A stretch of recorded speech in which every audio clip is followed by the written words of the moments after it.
Mandato po ng Public Attorney's Office ang ipagtanggol ang mga naapi, mga inaabuso, biktima ng anumang pangluloko at karahasan, lalo na sa mga walang kakayanang ipaglaban ang kanilang karapatan. Nandito po lamang ang inyong Chief Public Attorney, handang tumulong, umalalay sa inyong problemang legal. Kasama ko po at katuwang ang nasa 2,500 na PAW lawyers nationwide, libre at walang bayad, na naglilingkod ng buong kasiyahan at katapatan. I-like at i-follow o sundan ang official Facebook page ng ating Chief Public Attorney. Sasagutin ang inyong mga katanungan sa FB Live program ng Persida Acosta's Legal Advice. Paalala, ang payo o legal advice po na ibibigay ni Chief Persida Acosta sa programang ito ay base lamang sa mga impormasyon na inyong ilalahad at maaaring magbago kung mababawasan o madaragdagan ang mga detalye ng inyong salaysay. Maraming salamat po. Legal advice. Samantala, habang naghahanda ang ating Chief Public Attorney para sa ating hashtag Pala, tunghayan muna natin at kilalanin ang ating mga magigiting na District Public Attorneys and OICs ng Region 10, Northern Mindanao sa pangunguna ni Regional Public Attorney OIC Vivienne Mostrales. Attorney Maria Nympha Tamparong, Public Attorney 4, Assistant Regional Public Attorney, Cagayan de Oro Division Head. Attorney Levi Fabre, Public Attorney 3, Arsaco Head, Division A. Attorney Oliver Villa, Public Attorney 3, Arsaco Head, Division B. Attorney Teresa Blanco, Public Attorney 3, Cagayan de Oro Head, Division A. Attorney Alan Ilagan, Public Attorney 3, Cagayan de Oro Head, Division B. Attorney Emily Jane Kalingen Dangaso, Public Attorney 3, Cagayan de Oro Head, Division C. Attorney Raymond Inihaw, Public Attorney 3, District Public Attorney OIC, Pau Manolo Fortich District Office, Bukidnon. Attorney Voltaire Mujica, Public Attorney 3, District Public Attorney OIC, Pau Malaybalay City, Bukidnon District Office. Attorney Marian Aiza Gaestacion, Public Attorney 3, District Public Attorney OIC, Pau Valencia City District Office. Attorney Mary Jane Ragay Aresa, Public Attorney 3, District Public Attorney OIC, Pau Maramag Subdistrict Office, Bukidnon. Attorney Kit Laurel Liego, Public Attorney 2, OIC, Pau Villanueva District Office. Attorney Arlette Joyce Brana, Public Attorney 2, OIC, Pau Camiguin District Office. Attorney Arnold Pedrosa, Public Attorney 3, District Public Attorney OIC, Pau Medina District Office. Attorney Chris Hesa Flores Gomez, Public Attorney 3, District Public Attorney OIC, Pau Hingoog District Office. Attorney Ricolino Ayuban, Public Attorney 3, District Public Attorney OIC, Pau El Salvador District Office. Attorney Clemente Abicia, Public Attorney 3, District Public Attorney OIC, Pau Initaw District Office. Attorney Edeline Grace Calumba Ingracia, Public Attorney 3, OIC, Pau Iligan City District Office. Attorney John Dale Cantaliejo, Public Attorney 3, District Public Attorney OIC, Pau Tubod District Office. Attorney Mumar Daligcon, Public Attorney 3, District Public Attorney OIC, Pau Kapatagan District Office, Lanao del Norte. Attorney Emmanuel de la Cruz, Public Attorney 1, OIC, Pau Sultan Naga, Dimapuro Subdistrict Office.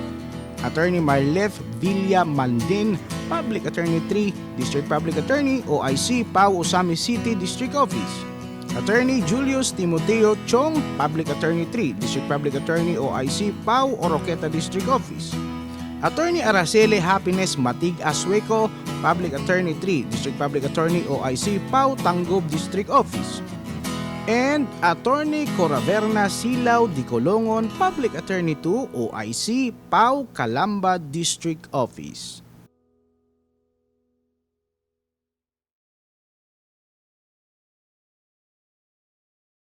Hello po! Isa pong mapagpalang hapon ng Lunes, alas 2 ng hapon. Friends, followers, mula Luzon, Visayas at Mindanao. Maging sa ating mga overseas Filipino workers global. Good afternoon po. Nagbabalik po tayo ngayon, 27th episode na ng Persida Acosta's Legal Advice, #Pala! Ayan. Yung comment po nyo, lagyan nyo po dyan sa comment yung tanong nyo, i-type nyo lang dyan. At nakamonitor po ang ating mga abogado sa buong kapuluan. Ang ating magigiting na regional public attorneys, district public attorneys, at lahat po ng lawyers nationwide. Para po sa ating mga followers, inaanyayahan po ang lahat na i-like, i-follow, at i-share po ang live na ito para makaabot sa ating maralitang Pilipino. At ito po ang ating official Facebook page sa pangalan po ng inyong lingkod bayan, Persida V. Rueda Acosta. Ang layunin po nito ay lalong lumawak at maabot ng ating programa ang ating mga kababayang may problemang legal, maging ang mga ikinukulong at nakukulong ng walang abogado, at ang mga may problema tungkol sa kanilang kabuhayan, trabaho, at sa kanilang pagsasama bilang mag-asawa at sa pamayanan. Tulong-tulong po tayo sa pagpapalang ito. Siya nga po, malungkot po kami sapagkat kanina binalita po sa atin ng mga kaanak ng aming minamahal na Ate Ludi Lourdes Abejero na taga Tuwi, Batangas po, 62 years old. Kaninang umaga po ay hindi na po siya nagising. Kaya po, siya po ay namayapa na. Condolence po. Ganyan po talaga ang buhay. Isang hibla lang. Kaya lagi ko pong sinasabi sa ating mga kababayan, gawin na natin ang lahat para magkaroon po tayo ng mabuting kasaysayan sa mundong ating ginagalawan. Magpakabait at mahalin ang ating mga mahal sa buhay habang kapiling po natin. Ayan, nagluluksa po ang finance at sa ngayon po ay kumbaga ay sila po ay naka-work from home lahat at 4 lang po ang pumapasok. Ayan. At tayo naman ngayon sa ating Pala News. Ito po yun babala. Mag-ingat po. Nung Sabado pa po nagbababala ang Pag-asa. Meron pong bagyo na maring na posibleng rumagasa. Partikular na sa mga baybaying dagat sa kanlurang bahagi ng Central Luzon. At maging sa mga baybaying dagat ng Southern Luzon. Apektado rin po ng bagyong maring ang baybaying dagat ng Western Visayas. Ingat po tayo. Mainam na ang #palaging handa. Okay? Ano-ano mga bagyo tips natin, Miss Kayla? Yes po, i-monitor po natin ang panahon sa TV, sa radyo at sa internet. At syempre, i-charge po natin ang ating mga gadgets, cellphones, laptops. Manatili po tayo sa loob ng bahay, mag-stock ng pagkain, tubig at first aid kit, at lumikas po kung kinakailangan. Ayan. Yung po sa baybaying dagat, huwag po matigas ulo natin. Kaya po nung araw pinapalikas na, panahon ng Yolanda, pa umalis ng mga tao. Talagang kami po sa pamahalaan, hindi po namin kayang gawin lahat. Libang makipagtulungan po ang komunidad at ang mamamayan. Kaya nga tignan po natin itong reaksyon mula kay Liendra Ablo. Hindi lang po sa credit card, pati din po sa online loan. 7 days lang, tapos ang na-loan mo na 6K, matatanggap ay 3,700 lang. At kapag hindi ka makabayad, agad sa ika-7 days, lahat ng mura at pananakot ibabato sa'yo. Damay pa ang mga anak at kapamilya mo dahil ipapapatay daw nila dahil hindi ka nakakapagbayad agad sa online loan. Nako, i-report po natin sa Central Bank yan. Isulat nyo po kay dati sekretary ng DBM, Benjamin Jokno. Isulat nyo po para po yung lending institution na masuspindi po. Abay, sobra-sobra. 7,000 ang inut. 6,000 pesos. Pagkatapos 3,700 lang ang matatanggap, masyadong usurious yan At talagang violation na po ng karapatang pantao yung ginagawa ng nagpapautang na yan. Hindi po kayo nagpapaluwag. Nagpapasikip po kayo ng buhay ng tao, sa totoo lang. Kaya nga, ang nagpapautang, pinaluluwagan mo yung buhay, pinapaginawa mo, hindi Sa sobrang taas ng porsyento, ng tobo, ginigipit mo na ang tao. Para mo na rin pinatay ang pagkabuhay ng pamilya na yan. Okay, sumulat po kayo at i-copy furnish nyo po ako dito sa Public Attorney's Office, DOJ Agencies Building, near Road Corner, East Avenue, Diliman, Quezon City, 1100. Ayan po. May tanong po mula kay Nats Faustino Magayaga. Yes po, trending po ang ating topic tungkol po sa mga lending companies. Paano po yung nagkautang ka sa mga lending po, tapos pilit ka nilang pinababayaran agad? Buwanan po yun. Sahod ko at nangako naman ako na babayaran sila at hindi naman tatakasan. Kaso paunti-unti ko silang mababayaran, pero pilit pa rin po silang naniningil at may halong pananakot pa. Ano po ang dapat kong gawin? Abay, parang hold up na yan ang pagbabayad ay hindi naman within 30 days ang usapan. Sa intindi ko dyan sa tanong niya, bakit ka agad pinababayaran? Parang hold up yan, kasama pa tubo. Aba, yan kumbaga ay parang silent robbery ang ginagawa nila. Aba, isulat nyo rin po yan Bangko Sentral of the Philippines. Governor. Ayan. Opo, Governor. Kay dating Secretary Benjamin Jokno. At ikape-furnish rin po kami para ma-follow up natin yung ganyang mga problema ng mga kababayan natin. Nung unang taon ng Pangulong Duterte, yan ang ayaw niya yung mga sobrang pagpapatubo na yan. Ayan, komento naman mula kay Ayin Upenya Cabasal. Attorney, God bless you po. Sana'y mas marami pa po kayong matulungan at more topics pa po sa Facebook page ninyo. Marami po kaming natututunan. Opo, pangako po namin, Ma'am Ayin, sa kabila po ng mga pagsubok sa ating lipunan, pandemya, nandito po kami. Hanggang kaya po ng aming lupang katawan at ng aming pag-iisip na galing sa Diyos sa langit, ay nandito po kami, ang Public Attorney's Office, para sa ating #pala Persida Acostas Legal Advice. Ayan. Teka, si Leia Ortaso Kalayan, meron pong plug sa ating #Palanos. Hello po, sana po matulungan niyo po ako. Noon pong October 7, nakatanggap ako ng sabina galing RTC. Ako po ay inakusahan ng dati kong amo na nagnakaw daw po ako ng alahas worth 300,000 na nakalagay sa vault. First time ko lang pong makakita ng vault, kaya paano ako ang kumuha? Hindi ko naman alam ang mga pinipindot doon. Saka isang araw at kalahati lang naman akong nagtrabaho doon. Sana matulungan niyo po ako. Ay, kailangan mo ng abogado para sumagot sa kaso. Punta ka sa pinakamalapit na Public Attorney's Office, na malapit doon ko sa kakinasuhan na syudad o probinsya. Punta ka, Leia, para ikay maipagtanggol, At alam mo, sa totoo lang, mahirap ang buhay ng mga namamasukang domestic helper. Pag may nawala, sadya ikaw ang mapagbibintangan, lalo kung wala namang force sa pantings, hindi naman nasira ang kandado ng bahay. Kaya mag-ingat po kayo at maging tapat sa inyong amo. Sige, Leia, punta ka sa PAW. Si Lorna Torno, mula sa plug pa rin ang Palanos. Yes po, na-scam po ako ng 63,000 pesos sa credit card. Nagdurusa ako ngayon sa pagbabayad ng pera na hindi ko naman po nagamit. Paano po ang gagawin ko, attorney? Teka muna, paano ka napasukan ng 63K na hindi 63,000? Hindi mo nagamit, na-hack yung credit card mo. Abay, dapat i-contest mo yan. Sumulat ka ng protest. Dahil kung di mo naman nagamit yan, at pwede mong patunayan niya kung ano ba yung mga resibo niya, kung di mo pinagbibili yan. Okay? At huwag kang pumayag na sagutin mo yan nang hindi mo naman sinuwipe-swipe yan, di mo ginamit yan. Okay, Lorna? Pwede kang lumapit sa Public Attorney's Office tungkol sa problema mo, na pinakamalapit sa yung tiran. Alam mo ba, nung ipatawag kami, pati mga direktor ko sa isang International Legal Aid Conference sa Taiwan, yan ang naging pangako natin sa sa Legal Aid Foundation of Taiwan, na yung mga nangangailangan na tungkol sa credit card ang problema ay tutulungan ng PAW. Kaya may memorandum ako sa ating mga lawyer na tulungan ang may mga problema sa credit card. Okay? Teka, si Thea Kalimag may tanong sa FB page. Yes po. Ma'am, pwede po bang pa-advise yung napirmahan naming mag-asawa sa Jago Fort Bonifacio about sa deeds of assignment 8 years ago? May expiration po ba yun? Kasi now po, nag-file na po siya ng retirement po. Abay, yan? Igagalang ng gobyerno yan. Pinangako yan ng pamahalaan. Palagay ko, panahon pa ni President Noynoy Aquino yan. Talagang namigay ng tirahan sa mga sundalo, At kung mag-retire na, kung may deed of assignment, yan po ay controlling, okay?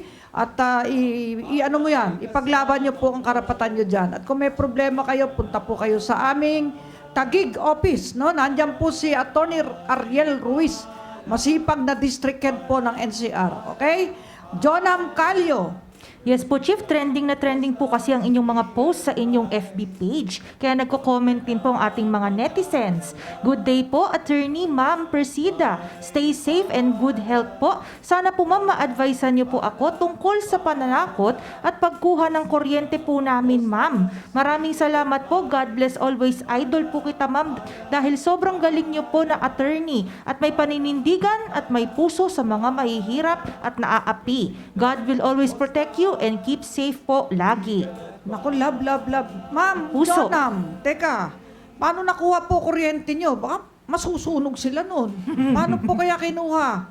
May jumper o merong kabayo na sinaksak Baka sa po inyo? ganun. Ay, i-report nyo agad sa Meralco yan. Hindi naman po kakampi ang Meralco dun sa mga nagnanakaw ng kuryente. At kilala ko po ang CEO niyan. Dati ko pong kasamahan sa Ateneo de Manila University College of Law, si Attorney Ray Espinosa. Napakapatas po niyan at mabuting tao.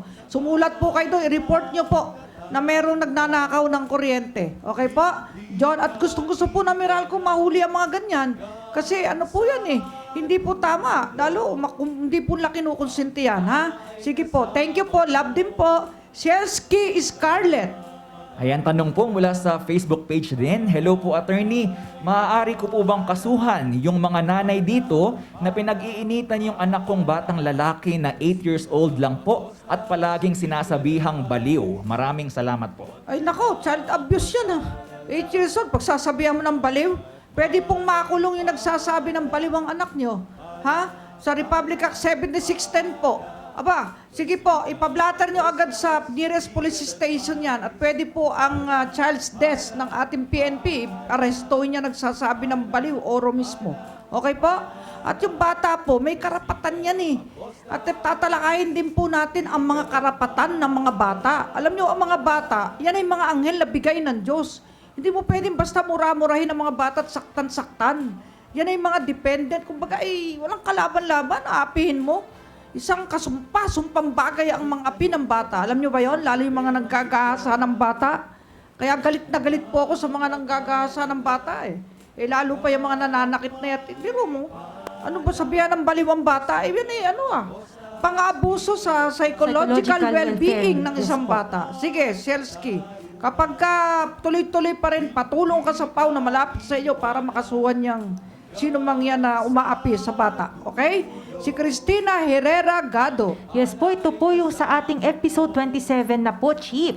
As lang po, may bayad po bang pagpapagawa ng affidavit sa PAW? Ay ma'am, wala pong bayad. Kapag po may abogado o staff na nangingi ng bayad sa serbisyo ng PAW, pwede po yung kasuhan, ireklamo po sa amin at akin pong iimbestigahan sa pamamagitan ng aming Legal Research Service at yan po ay tatanggalin namin sa serbisyo. Ang serbisyo po ng PAW ay libre at walang bayad. Kung meron man kayong babayaran ay yung mga bail sa court. Sa court po ibabayad yun, hindi sa PAW. Yung piyansa. Ayan. Yung filing fee po naman ay libre. Pag PAW po ang lawyer na i-exempt po ng clerk of court at ng executive judge. Kaya Ma'am Christina, baka yan, ini-insinuate mo may nagpapabayad sa affidavit at Xerox. Ay i-report nyo kung sino. At oro mismo, isususpindihin ko po. Maniwala po kayo. 10 abogado na po ang sinisante ko dito sa PAW. Mula na ako umupo at di po ako natatakot sa kanila. Sapagkat ako po kakampi ng maralitang Pilipino na nangangailangan ng libreng serbisyo. Yo. Okay? Pinks Cortez. Good afternoon po, Chief. Itatanong ko lang po, ang minor po ba na akusado sa human trafficking ay ilang taon bago po makalaya? Salamat po. Abay, depende po sa kaso at sa desisyon ng husgado kung ilang taong makukulong. Pero pag 15-year-old and below, ay wala pong pagkulong. Lang sa ite-turn over for diversion sa DSWD pag minor. Ayan, kaya po yung matatanda na gumagamit ng minor, abay, wag po kayong umasa na makaliligtas po kayo sa hukuman ng tao at ng Diyos. Okay? Akala nyo ba, pag nakatakas kayo sa hukuman ng tao, sa hukuman ng Diyos, di kayo makatatakas? Aba, napakabagsik po ng galit ng Diyos. Ayaw nga madinig ng iba to pero sasabihin ko, kung naniniwala po tayo may kamatayan, aba, maniwala po tayong may hukuman ng Diyos. Hebreo 9:27. at sa kumukulong langis at asupre, parusang walang hanggan sa mga taong masasama na hindi nagsipagsisi. Ayan, si Ray Mercado may tanong. Magandang hapon po sa inyong lahat, Attorney Acosta. Pwede ko po bang paalasin yung mga pamangkin ng pinsan ng mayapa kong asawa na biglang tumira po sa bahay na pinatayo ng asawa ko noong buhay pa? Hindi po sila magpapaalam, dinadaanan lang nila ako at pinapakita pa sa akin mga bote ng alak sa sako na ininumin nila doon sa bahay. Marami pong Ay, salamat. Sir Ray, ano nyo po sa barangay? Kasi barangay problem po yan. Okay? Ireklamo nyo sila sa barangay para mapaalis. Alam nyo, ang barangay natin dapat namamagitan din sa problema ng mga pamilya. Lalo po yung magkakasama sa bahay, magkakapit bahay, jurisdiction po ng barangay yan. Ngayon, kung di po sila makipag-areglo sa barangay, pumingi po kayo ng certificate to file action, at kasuhan nyo po ng ejectment yan o kaya ay kasong karampatan sa kanilang ginagawang pang-aargabyado sa inyo. Okay po? Hindi naman nangungupahan sa inyo, basta na lang tumira, edi may forcible entry sa bahay nyo. Kakasuhan nyo po yan. Okay po? Marlene Nunez Velasco Despi, anong tanong mo nga? Good afternoon po. Ask ko lang po, ano po ang magiging habol namin ng mga anak ko? Sa asawa ko pong nagpakasal na po sa ibang bansa, pero kasal po kami dito sa Pilipinas. May habol ka sa ari-arian nyo dito. Okay? Nagpakasal sa ibang bansa, ay depende kung legal doon. Pero kung sa atin, nananatili na siya ay kasal sa'yo.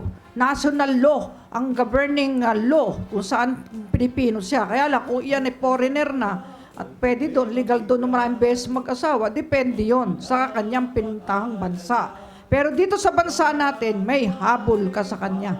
Pero mahirap siyang kasuhan ng bigamy dahil Opo. hindi siya dito nagpakasal ng 2 beses. Yes po. Marunong yung asawa mo. Sa abroad nagpakasal. Ayan, alam nyo ba yung pagpaasawa, hindi yan biro. Pag nagpakasal ka, panagutan mo. Liban na lang kung parang demonyo yung asawa mo, parang halimaw. Magpaanal ka. Okay? Kasi meron talagang halimaw sa ating lipunan. Okay, Marlene? Si Dick, may tanong. Yes po, magandang hapon po, Attorney. Ask ko lang po, posible po ba na makasuhan ng estafa ang worth 3,000 pesos lang na pagkakautang? Alahas po ang pinautang pero pinalalabas po na pera plus may interest po na 20%.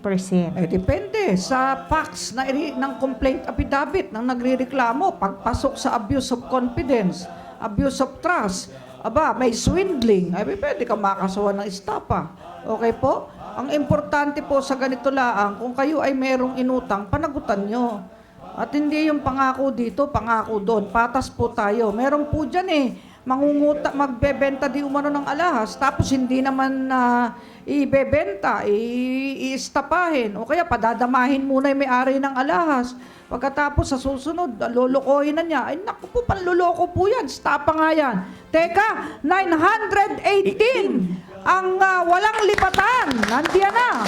Kasama natin na nakikinig at nanonood ng ating mga payong legal dito sa hashtag Pala. Ayan. May nagpapasalamat. Mula Si na- Ordan. Yan, mula po kay Ordan Eusebio. Attorney, God bless po. Buti po at may kagaya ninyo na abogado na nagmamalasakit sa tao. More power and God bless you po. Ang pagmamalasakit po ay nararamdaman. Hindi na natin dapat sabihin pa. Ang pagmamalasakit ibinabadha ng ating gawa at paglilingkod at pagtulong sa kapwa. Kaya po salamat po sa inyong pagtitiwala. Sir Ordan, mabuhay ka po. Salamat din po sa iyo. God bless din. Jean Aker. Ma'am, may expiration po ba ang warrant of arrest? Actually, walang expiration yan Sa opinion ko lang pwede magpa-issue ng alias warrant. Kung na-serve na, alias warrant. Pero hanggang di na-serve yan, pwede pa rin i-enforce yan ng ating law enforcers, ng NBI, ng agents, ng ating mga police, ng ating yung mga law enforcers ng ating AFP, pwedeng gamitin yan Yung warrant of arrest na yan, as long as hindi pa nire-return sa court. Okay? At ngayon, si Neneng Tugade may tanong tungkol sa credit card. Mainit po ang credit card ngayon. Yes po. Sapagkat napakaraming tawag po dito na sila ay hindi makabayad dahil nawala ng work. Pero talagang ginigipit at nagigipit hanggang ngayon po. Sige, tanong. Opo, sa kananood po ito sigurado ng ating hashtag Palanos Chief. Ma'am, ako po ay matagal ng member or may utang sa credit card since 2015. Di na po ako makabayad dahil nga po dito sa pandemic. Tawag po sila ng tawag at umagang-umaga po at matatapang po sila. Ano po ba ang dapat kong gawin? Salamat po, mabuhay po kayo Ay, and God tiisin mo na bless. muna yung tapang nila. At sabihin mo lang magbabayad ka pag nagkatrabaho ka, ha? Ganyan talaga. Pero yung po namang mga credit card company, medyo unawain nyo naman yung sitwasyon ngayon. Ang dami na nga namamatay eh. Sa totoo lamang po, yung aking timeline, ayoko nang basahin. Yung aking newsfeed, puro kandila, puro rape, rest in peace. Abay, ngayon lang nangyari sa tanang buhay ko to. Ako po 6 na taong gulang na, 60 years old, ngayon lang nangyari to. Kailan pa ako may FB. Kailan ba yung FB ko? 2009 pa po. 2009, hindi nagkaganito. Ngayon lang. At sa totoo lang, kamag-anak ng mga friends and followers ko, kaya kilala ko po. At nakikiramay po tayo sa buong pwersa ng Commission on Human Rights. Friend ko po sa FB, si Chairperson Chito Gascon. Nalulungkot po ako. Huling pagkikita namin ay nung anibersaryo ng Australian Embassy. Tandang-tanda ko po na kinukumusta niya ako sa aking trabaho. Nalulungkot po ako. Kasama po namin siya sa Asian Public Intellectuals dahil ako po ay Nippon Foundation Fellow. Pareho po kami. Nalulungkot po ako dahil alam ko po siya ay nagsikap na iligtas ang sarili niya sa pandemya. Pero ayun, na-COVID pa rin at yun nga po, siya ay namatay. Nalulungkot po ako, pasensya po. Kahit ano pa, iba-iba ng paniniwala kaming lahat. Iba-iba ng mga isinusulong na mandato, pero kumbaga ay pareho namang human rights. May human rights ang PAO, may human rights ang CHR. Nalungkot din po ako. At nakikiramay po tayo sa kanyang mag-ina. Condolence po, rest in peace, Chairman Gascon. Okay? Kay Richelle tayo. Opo, mula naman po kay Richelle sa Lisi. Ito po ang tanong niya, pwede po bang makasuhan ang naggagawa ng pekeng Facebook at iba po ang pangalan? May galit po sa amin. Pwede ko po kayang makilala kung sino iyon. Salamat po. Nako, sa totoo lamang po siguro, daan na yun na ipatanggal kong fake. Facebook account na ginagamit yung pangalan ko, pati mukha ko. Ay, ang dami ko po na ipatanggal. At yung mga IT po ng opisina namin ay talagang nire-report. I-report nyo lang na i-report, tatanggalin po ng FB yan. Maniwala kayo sa akin. Kasi ang dami ko na po napatanggal. Mga wala pong magawa yan eh.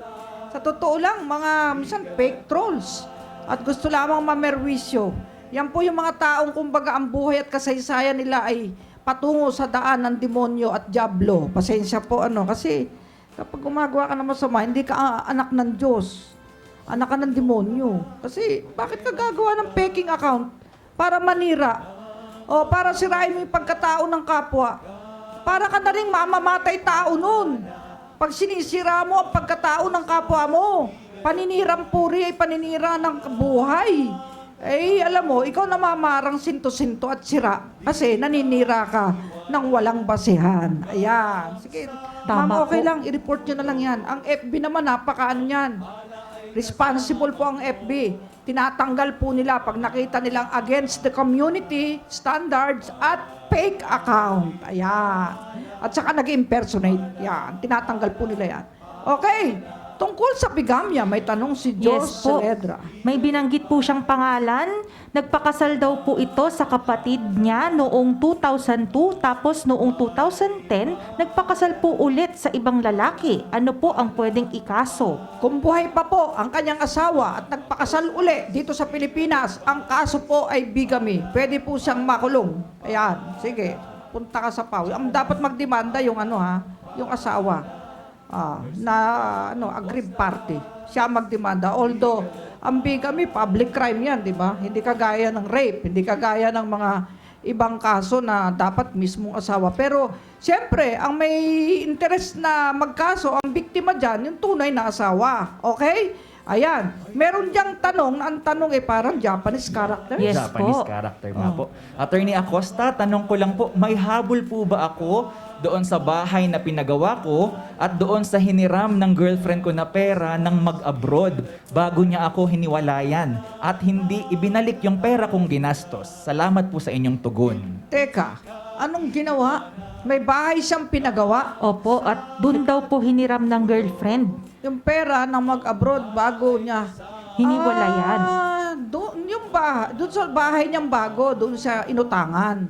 Hindi binalik yung pera. Kung ginastos. Ipinagawa yung bahay. Yung girlfriend ang pinag-manage ng pera. Opo, tapos hindi daw po binalik yung perang na panggastos. Ay, baka nagastos sa bahay mo. I-audit mo. Tignan mo, baka nga naman napagawa. Ay, nasa na yung babae na yan? Nag-abroad daw po, Chief. Tinakasan ka na. Ayan. Friendship with benefits. Ayan, may ganyan eh. Alam nyo, pag ang girlfriend mo, boyfriend mo, mukhang pera, hiwalayan nyo na yan. Mahirap kasama sa buhay ang mukhang pera. Gold digger po yun, Chief. Oo, tsaka yung asa. Asa. Ano mo yung sabi ng asa? Masyadong dependent. Alam mo ngayon, hindi na rin tama yung babae, asa sa lalaki. Paano kung magkasawa na kayo, wag naman, naulila ka, o namatay asawa mo, o nabaldado.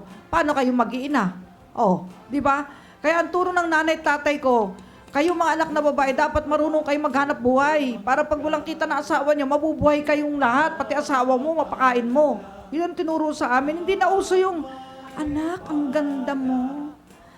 Siguradong mayayamang lalaki, anak na mayayaman ang mahahaling sa'yo. Pili ka ng mayaman, ha? Anak, para guminhawa tayo. Aba, gold digger. Dahil ang tunay na pag-ibig, hindi yung ikaw ang aasa. Ang tunay na pag-ibig, ikaw ang magbibigay. Ikaw ang magsasakripisyo. Pero kaya mo sa papakasalan dahil madatong, umaasa ka. Paano kung mawalang bigla ng trabaho yon? O malusaw lahat ng kabuhayan, o paano ka, nakakain ka ng sardinas. Aray. O kaya nga minsan merong anak na iniiwan ng magulang, akala niya, Gloria yung pupuntahan niya. Ay yung pala, pulubi yung kanyang sinamahan. O bumalik sa ina, ay, patawarin mo ako, mabalik na ako, nagugutom ako doon sa asawa ko. Ay, nako! Maging matalino po tayo para sa magandang bukas. Hindi basta-basta dapat lalagay sa isang sitwasyon na tayo ay mapapahamak. Ayan. Kaya singilin natin yan. Tignan mo, paano masisingil yan? Alamin mo kung saan bansa. Pwede nating ireklamo yan sa pahanap natin sa mga embahada yan. Kung may resibo. Kung wala ka resibo, itatanggi niya yan. Sa mga mag-boyfriend pa man din, Miss Kay, minsan walang resibo. Oo nga po. Ang Ouch. resibo, wala. Ayan, di naisahan ka. Kaya makiramdam kayo. Hindi lahat ng kausap natin, pwede natin pagtiwalaan. Pipikit-pikitan ka, uuto-utuin ka para kang na-hypnotismo. Ito po, Chief, may feedback nautotong po. ka na. Ano? Meron daw po siyang resibo. Pwede raw po ba niya yung magamit Ay. laban sa ex? Pwede. Pwede. Kasuhan natin ang estapa yan. Sige, paalam mo kung saan nandun para pag uwi rito may kaso na yan. Okay? Ma-file sa fiscal sa office. Punta ka sa PAWA, dali mo resibo. Okay? Teka, si Merlita Paredes Balintong may sinasabi. Attorney, natutuwa po talaga ako sa inyo. Ang dami ko pong natututunan sa inyo tungkol po sa karapatan, batas, at pati sa salita ng ating Diyos. I love you po and God bless po, Chief. Ay, Ma'am Merlita, I love you too. Alam niyo ba yung Acosta, kamag-anak ng mga Paredes? Sabi sa akin ni Ninong Luke Bersabil, magkakamag-anak ang Acosta at Paredes. Sa Ilocos, malamang Ilocana si Ma'am. Ma'am, love you din po, ay ayaten ka, launay-unay. Ayan, Ilocano yun. Wow. Okay. Medyo sintonado po ako mag-Ilocano. Pero nakakaintindi po tayo, okay? Napintas. Teka, napintas na balasang magandang babae. Okay? Maganda nga po. Okay? Kaya Opo. talagang ano po, ang buhay natin dito sa Pilipinas, alam nyo, magkakaiba ng lingwahe. 88 ang major dialects eh. Talaga, pero nagkakaintindihan ng mga Pilipino. Sabi nga nung araw, isang bansa, isang diwa. Ayan. Sana, kailan ba uli magaganap yung isang bansa, isang diwa? Sana nga. Baka po sa 2022, Chief. Magkaroon na rin tayo ng isang bagong kabuhayan. Bagong Pilipinas. Wala ng panganib at pagdaramdam. Lumaya na tayo sa mga sinasabing pagmamalabis at korupsyon. Yan po ang aking dasal at panalangin sa gabi-gabi at umaga ng aking buhay. Samahan niyo po ako sa pagdadasal ha, para po matapos na ang paghihirap ng maralitang Pilipino. Ayan, meron na naman, ano pa yan, Japanese o Korean? Ito po, Chief, Korean naman po. Ayan, Dahil ako. sikat po yung Alam Squid mo, Game. Ang gwapo pala ni Lee Min Ho. Kailan ko lang napanood yung pelikula niyang luma nung Sabado, yung ano nga yun, yung Inheritors. Ayan, ang ganda na istorya ng inheritor. Saka napanood ko rin yung ano nga yun, yung The Eternal Monarch. The King. Yan. Gwapo pala ni Lee Min Ho. Kung gwapo si Yoon Bin, gwapo rin si Lee Min Ho. Okay? Tapos sabi nung bunso ko, Mami, alam mo, balikan mo yung 2009 movie niya. Nung bata kami ni ate, pinapanood namin sa ABS-CBN yun eh. Ano yun, anak?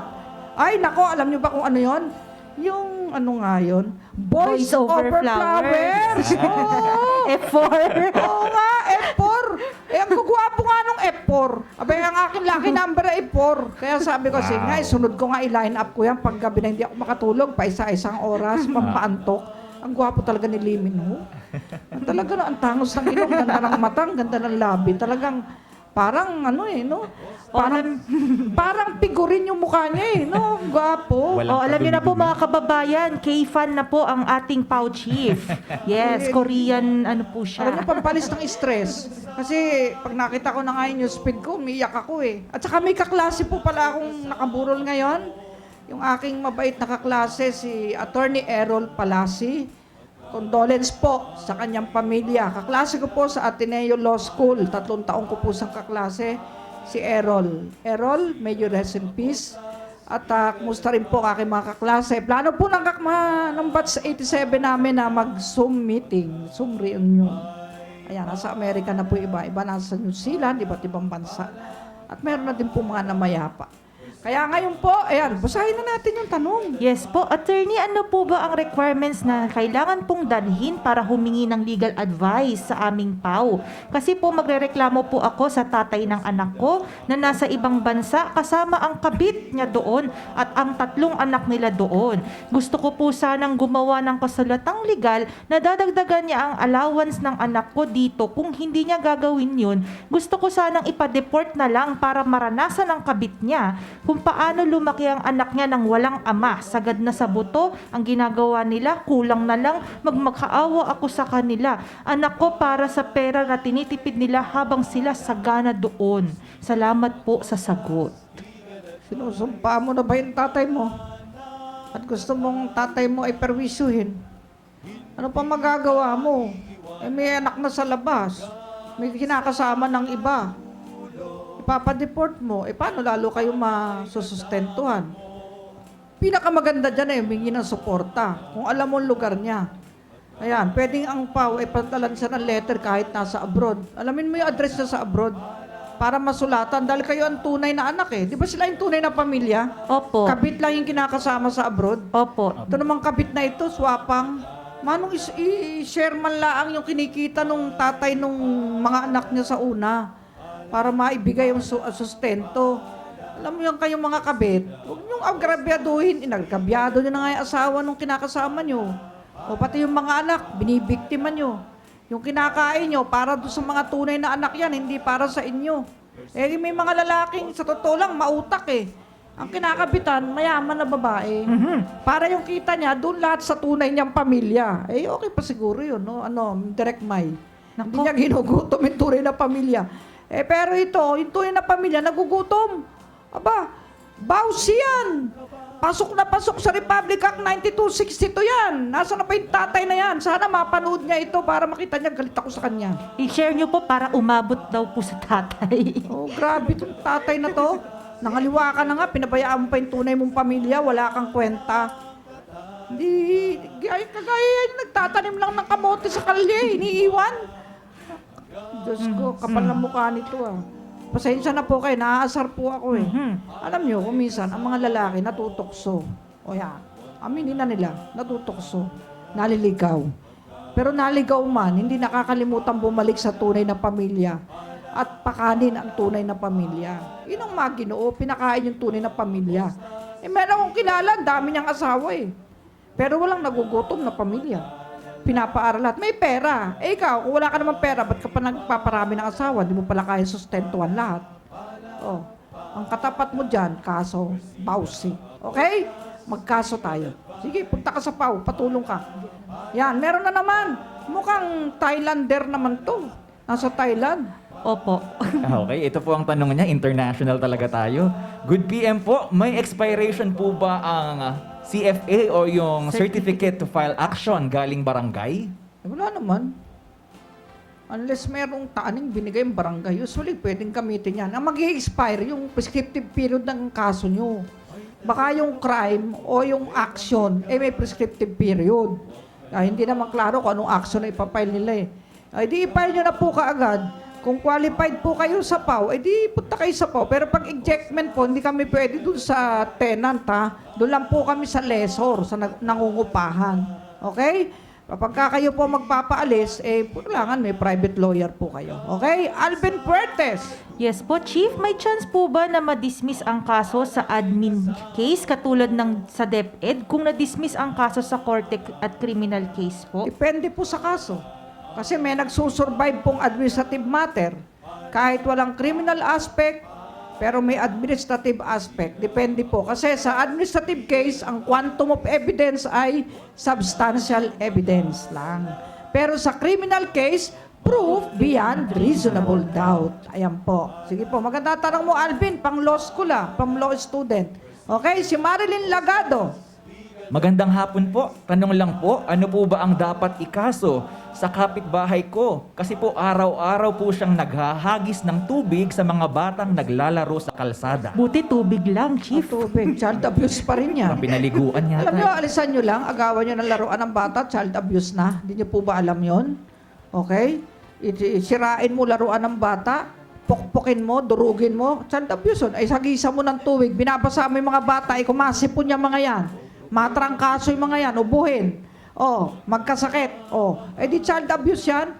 Sino ba yan? Baka naman may sayad yan. Araw-araw daw po, Chief. Baka naman may mental and psychological problem, emotional yan. I-report nyo po sa health center. Baka naman merong psychologist na yung mga center na meron ba? At i-report po natin sa barangay para po yan tao na yan na nag-aagis ng tubig sa mga bata naglalaro ay hulihin ng mga barangay tanod. Sakop po ng barangay tanod yan Kasi unjust vexation po ang kaso niyan. Sakop na sakop ng barangay. Okay, ma'am? Marilyn? Sige po. I-report niyo po sa mga barangay tanod. Sana hindi po sila tagay ng tagay, kundi talagang nagtatanod. Okay po? Lucy, Trujillo, Cobillan, Navarro. Attorney, magandang hapon po. Grabe po makaharas ang online lending. Pinopost po nila ang mukha ko. Ano po ang dapat kong gawin? Matitrace po kaya ang cellphone number nila? Na-save ko naman po yung apps ng online. Salamat po. Aba, isulatan yung lending company. Na wag na maipost yung mukha nyo sa online.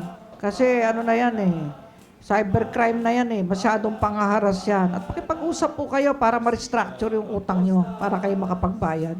Pag pinakita nyo naman na may good faith kayo handang magbayad kapag naluwag na kayo, ay titigil din yung mga yan. Okay po?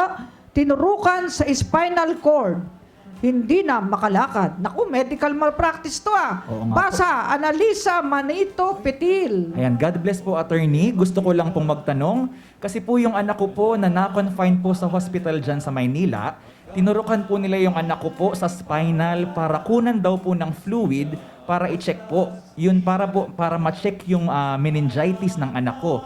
Tapos po after niya maturukan, hindi na po siya makalakad. Pwede po ba akong mag-complain sa gumawa nito sa anak ko? Hindi na po nakakapagturo yung anak ko. At ngayon po, need ng anak kong magpa-therapy para po makalakad ulit ang anak ko. Kailangan nyo po ng complete medical records niyan. Humingi po kayo. At i-repair po natin sa PAW Forensic Laboratory Division para po aralin ang ating mga doktor. Meron po tayong mga doktor sa PAW Forensic Laboratory at may director po yan. Magaling po si Dr. Erwin Erpe.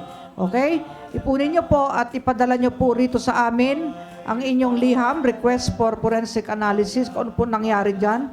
At baka yan po ay related doon nga sa pagtuturo. Kaya, ayan, hindi na makalakad pagkatapos.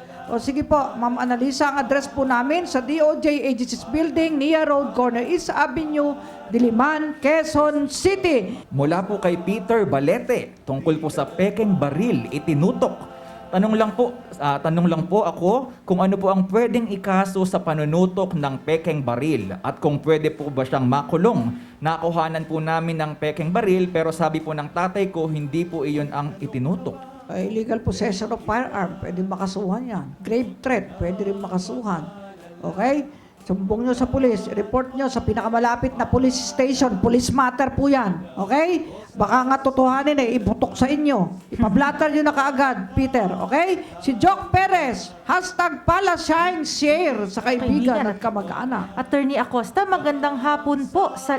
Nagpapasalamat po ako at madaming natututunan po ako sa inyo at nasi-share ko po sa aking kaibigan at kamag-anak. Thank you po, Sir Jock Perez, sa inyong pagtitiwala. Si Raymond Rumbawa Kuntapay, nagpintas ka manang. Ano yan? Ay, Ilocano yan Madam, nagpintas ka. More power at susuportahan ko po ang inyong programa. Isa ka pong lodi o idol na dapat pagparisan ng mga mambabatas dito sa bansa. Ay, salamat po sa inyong pagtitiwala. At sadyang ang buhay ay minsan lamang, kaya dapat gawin na natin ang tama. Okay po? Sir Raymond, Nilda Villaflores, ATM ko isinanla. Pera, hindi makuha. Good afternoon po, isa po akong guro. Isinanla ko po ang ATM ko sa isang lending company. 8 years po ang kontrata na babayaran ko ang utang ko. 2 years na po akong nakakabayad. 4,000 pesos po ang monthly ko. Nagkaroon po ng problema kaya natukso po akong ipalus yung ATM ko kaya wala na pong nakukuha sa akin yung pinagsanlaan ko. Kinasuhan po ako. Ang pinabayaran po sa aking utang ay 300,000 pesos na balance ko na lang po ay 155,000 pesos na lang po. Garnished po ngayon ang ATM ko hanggat hindi ko pa po nababayaran yung 300K. Ano po ba ang dapat kong gawin? Lahat po ng dumarating ay hindi na po ako nakakakuha. Nagpapaaral po ako, walang trabaho po ang asawa ko. Ako, malaking problema po yan. Kaya po dito sa amin sa PAW, ayaw ko pa pinasasanla ATM nila eh. Kasi minsan may extra money papasok dyan, makukuha rin yan ng lending company. Yan, malaki po problema nyo dyan. Dapat po magka-demand letter na yan na mag-ayos kayo ng pinagkakautangan nyo. Aba, nagiging ano na yan eh, parang sapilitan na, ba't mo ba sinanla? Mali po yung kontrata na yan eh. Para against public policy yan eh.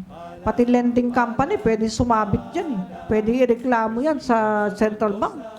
Sige po, punta po kayo sa pinakamalapit na PAW office sa inyo.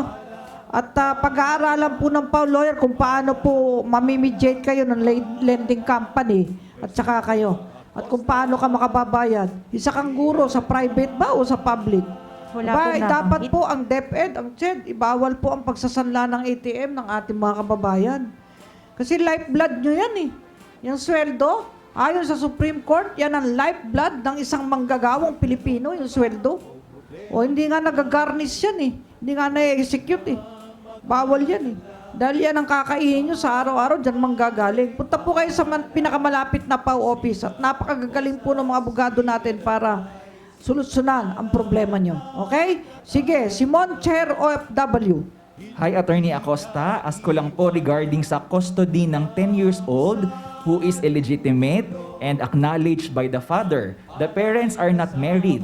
Is there any chances po na makuha ang bata from Pinas without asking the father's consent? Mother po is currently working in New Zealand as a nurse. Thank you po. Kung may lola po yung bata, sa lola ng nanay, yan, sa maternal, pwede makuha po yan. Kasi ang illegitimate child, sa ngayon po sa family code, ang may custody niyan, okay po, ang may parental authority dyan ay ang nanay. Okay? Hindi dapat nasa tatay. Unless, incapacitated ang nanay. Okay? Iba po sa legitimate, sharing po ang parental authority. Pero sa illegitimate, nanay po. Okay? Fernando Labriga Mulato, overtime na tayo mga kababayan. Pero ang dami pa rin po nating viewers, Chief, kaya at madaming Oo, tanong. ayan, Po, sige. Good morning po, ma'am. Idol po kita. Kakapanood ko po sa inyo, marami po akong natututunan sa batas. Lalo na sa legal. Maraming salamat po kasi nakakapag-aral po ako ng libre. Hindi po ako nakapagtapos ng pag-aaral, hanggang grade 6 lang po ako. Pero dahil sa natututunan ko po sa inyo, pakiramdam ko, abogado na rin po ako. Joke lang po. God bless God you bless always. Fernando. Talagang marami po tayong matututunan sa batas dito sa #pala. Si Leo Ortega may tanong, invalid po ba ang manang sulat kamay lang? Hindi po. Yan po ang tawag dyan ay holographic will. Entirely written and signed by the testator. Ayan. Pwede po yun. May notarial will, notaryado naman, may witnesses. Okay po? Si Jerome Prado Bucasas. Ilocano loves you, attorney from La Union. Heart, heart, Yan, heart. love you rin po. Ay, ayaten ka. Launay, Ayaten ka. unay. Ayan, dong wen kanto. Yan. Natawa po si Eric kasi tatay nito Ilocano eh. Maaari po kayo magsadya sa ating pinakamalapit na tanggapan ng PAW sa inyong lugar. O maaari din po kayong tumawag sa ating PAW hotlines sa 028-929-9436, 8426-2075, 8426-2801, 842 2624 Ayan. 50-8426-2683 at 8426-2987. Ayan, magalaw po ang screen. Talaga naduling na po ako. Pasensya na po. Pangalagaan po natin at palakasin ang ating katawan upang sakit ay maiwasan. Kung kayo po'y may sipon na nararamdaman, masakit na lamunan, inuubo, inom na po agad ng gamot. Magsabi po sa ating mga kamag-anak o ating mga kasamahan sa trabaho para maresetahan na po agad kayo ng gamot ng ating mga doktor. Ayan, maagapan, wag po tayo magpalala kasi pag malala na, wala na po magagawa kahit anong gamot. Palagi po tayo magugos ng kamay, face mask, social distancing. Ingat po kayo palagi. God bless you always. Bye-bye po. Maraming salamat. We stand with PAW. Mabuhay ang Pilipinas. Hanggat may inaapi, inaabuso, biktima ng karahasan, kakampi nyo si Chief Persida Acosta. Batas ang uusig sa mapangapi, langit ay kakampi, makakamit ang hustisya sa tulong at patnubay ng Diyos Ama. Subaybayan ang Persida Acosta's Legal Advice o #Bala tuwing Lunes at Biyernes alas 2 ng hapon.